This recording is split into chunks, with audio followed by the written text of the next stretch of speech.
What about foreign policy? Some people have been critical of your lack of experience there.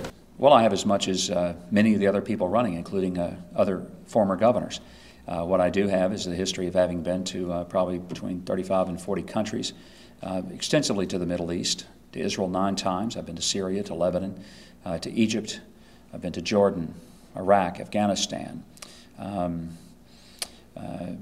Been throughout most of Europe, to Russia, to Asia, to Mexico. Again, I feel like that sometimes people just make an assumption that you don't have any experience, when in fact a governor has the experience of dealing not only with multinational corporations that you do business with in your state, and sometimes actually signing arrangements with those countries and companies, but it also involves dealing with the heads of state in cultural and educational exchanges, traveling extensively. But even more than that, it's about your principles and values and what you understand is right about America and how do you put that into policy. Ronald Reagan didn't have a whole lot of foreign policy experience. That was the rub on him as well. But he knew what he believed about the world. He knew what he believed about America. And he translated that into a foreign policy agenda that resulted in the collapse of the Soviet Union, the coming down of the Berlin Wall, and the end of the Cold War. I'd say he had a pretty good run. So history is filled with examples of people who were criticized for their maybe lack of obvious experience, but served this country quite well. Governor, your Christmas ad that you recently released is taking some criticism. And in fact, this morning, the Catholic League President Bill Donahue said, quote, "This is injecting religion into politics even too far for guys like me." How would you respond to those critics? Merry Christmas. Would you say that you are crossing the line between? Of course not. When is it, you know, if we are so politically correct in this country that a person can't say enough of the nonsense of political attack ads, could we pause for a few days and say Merry Christmas to each other, then we're really, really in trouble as a country. I don't think that it was the Christmas angle, it was the birth of Christ angle. Could you address that? I don't know what else to call Christmas. Last time I checked, that's what we celebrate. And if somebody can give me a way to get around that and to do it honestly, you know, perhaps, but I mean, that's what Christmas is. The very word Christmas comes from the contraction of Christ, Mass, the worship of Christ. Again, change the word if we don't want to talk about it, but that's what it symbolizes and represents. By the way, there was one of the most amazing things that I have heard this morning. There are those who try to say that the bookshelf behind us in the background is a subtle subliminal message. I was there. By the way, first of all, the ad was not scripted. That was not a scripted ad. I didn't have a teleprompter. It had not been written in advance. It was an ad-lib spot as I looked at the camera and spoke into it and was told at the end of a day in which we were shooting commercials, let's do a Christmas spot. And, you know, I said, we're going to, you know, how are we going to do it? And they said, just wing it. So they had a timer, and that's the spot. That was a bookshelf behind me, a bookshelf. And so now I have these people saying, oh, there was a subtle message there. Actually, I will confess this. If you play the spot backwards, it says, Paul is dead, Paul is dead, Paul is dead. So the next thing you'll know that somebody will be playing it backwards to find out the subliminal messages that are really there in backmasking. I never cease to be amazed at the manner in which people will try to dissect the simplest messages. Can't even say Merry Christmas anymore without somebody getting all upset about it. Yes? To receive some criticism for pardons in the past. And some of your critics say that means you're not tough on crime as a result of some of these pardons, which included 12, according to some, 12 murderers. What's your stance on that? Well, first of all, to say that I'm soft on crime is ludicrous, in that I carried out something that no other candidate, including those who are most critical of me, have done, and that's the death penalty. And I did it 16 times. It's hard to be soft on crime when you carry out the death penalty. The fact is, the harshest attacks have come from Mr. Romney, who has made a television ad attacking me. But here's the record. On methamphetamine, he talks about that we reduce the sentences. The sentence for a meth dealer in Arkansas is 10 years to life.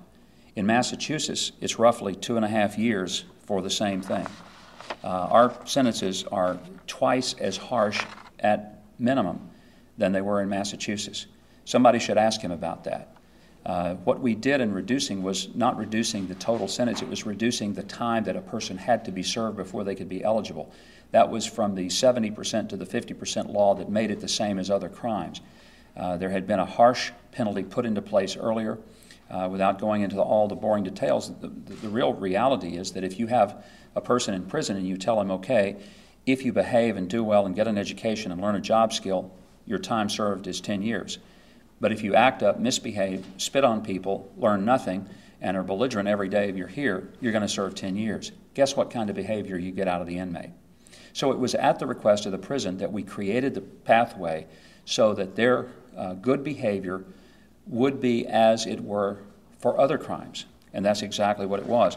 By the way, here's an interesting thing that you need to know, and maybe you could ask Mr. Romney about this. In his 4 years in office, there were 100 requests for commutations that he had across his desk. During my tenure, I had 8,700 requests for commutations.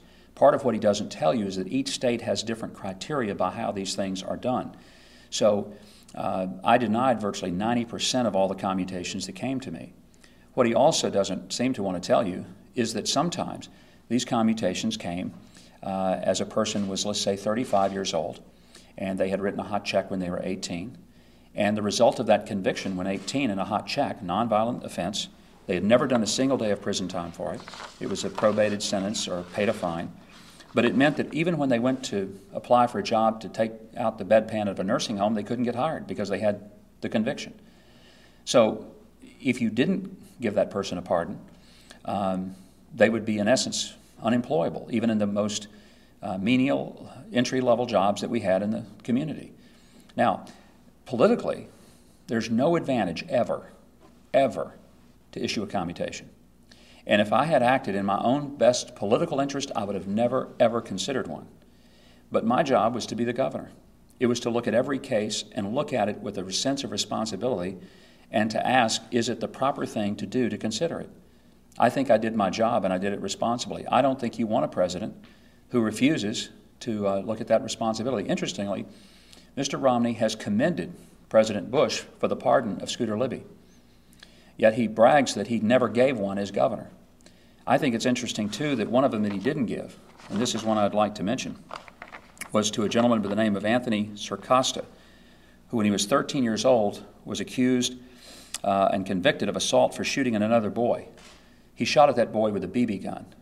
The BB didn't break the skin. So Anthony Sircosta, age 13, gets a conviction because he hit a kid with a BB, didn't break the skin. Anthony Sircosta worked his way through college. He joined the Army National Guard, and he led a platoon of 20 soldiers in Iraq's deadly Sunni Triangle. In 2005, as he was serving in Iraq, he asked for a pardon from the state of Massachusetts and Mitt Romney so he could become a police officer.